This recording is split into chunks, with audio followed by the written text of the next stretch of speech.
It's the first 10 pages of the bell jar, and nothing significant has happened. And yet, something already feels wrong. This book isn't chasing plot, it's chasing perception. It doesn't explain the character, it doesn't explain the world. It lets you notice how someone can be present and still feel completely removed. And that distance is where everything begins. The book begins with a literal execution. It had nothing to do with me, but I couldn't help wondering what it would be like, being burned alive all along your nerves. It's not written for shock value. What's unsettling is how casual it is. Death doesn't enter her thoughts with panic or fascination. It enters as something examinable, almost like a thought experiment. Then there's, I was supposed to be having the time of my life. That line isn't sadness, it's dislocation. She understands the expectation of joy, but feels completely detached from it. And later, I felt very still and very empty, the way the eye of a tornado must feel, moving dully along in the middle of the surrounding hullabaloo. That image is so precise. The eye of a storm isn't peaceful, it's emotionally suspended while everything else is in chaos. This is where Plath's writing really stands out. She doesn't portray depression as constant sadness.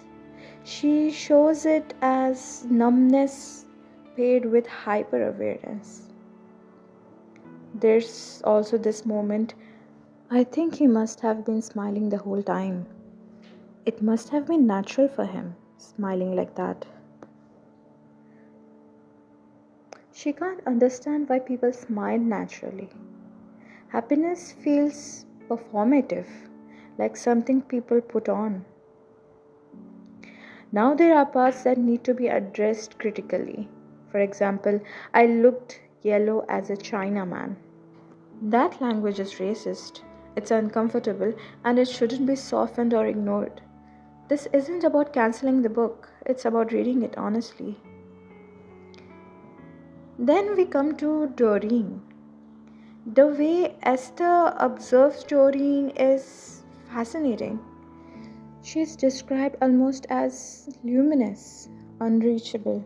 It was so dark in the bar I could hardly make out anything except Doreen.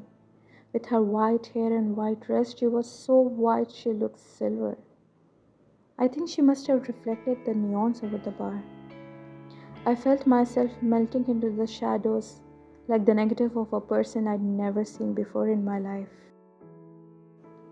This isn't just physical contrast, it's psychological. Doreen represents a version of self Esther is drawn toward, uninhibited, untidy, unconcerned with being good. When Esther criticizes the rich girls, their boredom, their privilege, she never explicitly admits envy. But beneath the irritation, there's awareness, distance, and longing she doesn't name. She prefers Doreen to Betsy, not because Doreen is kinder, but because she feels real. She doesn't pretend, she doesn't perform goodness. This tension between who Esther is and who she senses she could be is the driving point of the bell jar so far.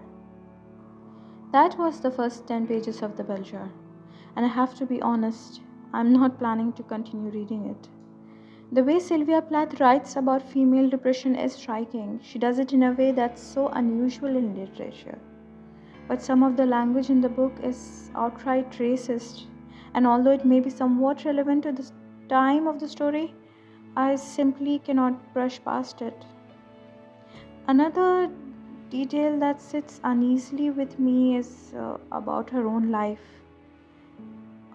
Her children were in the home when she died, and while she left instructions for help, she did not formally arrange for their care.